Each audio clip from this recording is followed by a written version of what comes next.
আসসালামু আলাইকুম, সবাই কেমন আছেন? আশা করি সবাই ভালো আছেন, আমরা ভালো আছি। তো এইদিকে ছুটির দিন মানেই হচ্ছে মজার মজার খাওয়া দাওয়া। তো এইদিকে হচ্ছে আজকে মাংস পিঠা বানাবো। অনেক দিন ধরে খেতে ইচ্ছা করছিল, কিন্তু বানানোর সময় সুযোগ পাচ্ছিলাম। তো আজকে সময় পেয়েছি, তাই ভাবলাম হচ্ছে বানিয়ে ফেলি। তো এইদিকে প্রথমে হচ্ছে মাংসগুলো সিদ্ধ করে ছুটি নিয়েছি, এরপর এক এক করে মশলা দিয়ে যাচ্ছি। তো এইদিকে হলুদের গুঁড়া, মরিচের গুঁড়া, আদা রসুন বাটা, এরপর হচ্ছে গুঁড়া মশলা যেটা, এরপর হচ্ছে তেল দিয়ে দিলাম। এগুলো দিয়ে ভালো করে মাখিয়ে নিতে হবে। তো এদিকে আমি হচ্ছে ভালো করে মাখিয়ে নিচ্ছি। এরপর হচ্ছে চুলায় বসিয়ে আস্তে আস্তে হচ্ছে ভেজে ভেজে নিতে হবে। তো এইখানে হচ্ছে পানি অ্যাড করা যাবে না, তারপর হচ্ছে আমি অল্প করে পানি অ্যাড করেছিলাম। তো এইদিকে এইটা হচ্ছে আমি মাখিয়ে রান্না করব, যেহেতু এটা ভাজা ভাজা হবে, এটা মাখিয়ে রান্নাটাই বেটার। তো এইদিকে হচ্ছে আমার ভাজাভাজি করার পালা শেষ, এরপর হচ্ছে পিঠা বানানোর পালা। এইদিকে আমি হচ্ছে সুন্দর করে ভাজাটাকে একটু শেপ করে নিয়েছিলাম। তো এরপর হচ্ছে আম্মু চালের গুঁড়া যেটা বা চালের গুঁড়ি, এটা হচ্ছে ভালো করে মেখে বা মথে নিয়েছিল। এরপর হচ্ছে আমাদের রুটি বানানোর পালা। তো রুটি বানানোটা আসলে আমার দ্বারা হয় না, এটা আম্মুই করবে, আর পিঠাগুলো আমি বানাবো।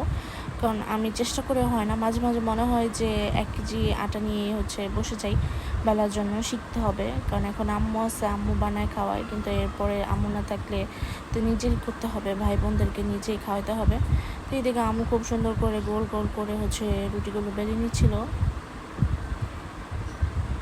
তো হচ্ছে এইটা রুটি বেলার পরে তারপর হচ্ছে পিঠাটা বানাতে হবে। তো আম্মু একটু বড় করে রুটিটা বেলে দিচ্ছিল, যেন একটা রুটি দিয়ে 2-3টা পিঠা বানানো যায়। তো এইদিকে আম্মু কেটেও দিচ্ছিল তো রুটিটা। তো আমরা হচ্ছে একটা রুটি দিয়ে 2টা পিঠা বানাবো। তো এখন হচ্ছে আম্মু প্রথমে হচ্ছে বানিয়ে দেখাচ্ছে কিভাবে বানাবো, যদিও আমি পারি। তারপর আম্মুকে বললাম, আম্মু প্রথমটা তুমিই বানাও। তো এইদিকে হচ্ছে আম্মু হচ্ছে সুন্দর করে এখন পিঠাটা বানিয়ে ফেলবে। তো এইদিকে আম্মু হচ্ছে সুন্দর করে মাংসটা এখানে বসিয়ে দিবে। এরপর হচ্ছে আটকে দেওয়ার পালা। এরপর হচ্ছে বানানো হওয়ার পর শেষ, তারপর ভাজার পালা, আর এরপর হচ্ছে খাওয়ার পালা। তো আম্মু এইদিকে সুন্দর করে হচ্ছে পিঠাটা বানিয়ে দিচ্ছে আমাকে, তো বানিয়ে দেখাচ্ছে। তো এইটা হচ্ছে কাটার প্রয়োজন হয় না, চাপ দেওয়ার পর অটোমেটিকই কেটে যায়। আর এই সাজ দিয়ে বানাইলে পিঠাগুলো খুবই সুন্দর হয়। এই তো সুন্দর হয়ে গেলো পিঠা, আর অনেক তাড়াতাড়িও হয়। আর হাত দিয়ে বানাইতে গেলে একটু দেরি হয় আর সময়ও বেশি লাগে। এইদিকে হচ্ছে ফাইনালি আমাদের পিঠা আম্মু বানাইছে, আমি একটু ঢং করে ভিডিও করলাম। তো বানাইতে অনেকগুলো পিঠা হয়ে গেছে। এখানে যে পিঠাগুলো আছে এগুলো আমি বানাইছি। আমি হচ্ছে সাজ দিয়ে বানানোর পর আবার হাত দিয়ে একটু ডিজাইন করে দিছি।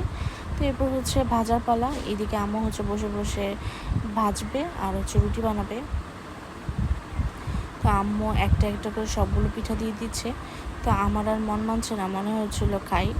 তো এদিক থেকে হচ্ছে আমি অল্প একটু মাংস খেয়েছি, একটু আটা দিয়ে মিশা, ভাবলাম যে কাঁচাটা খেতে কেমন লাগে।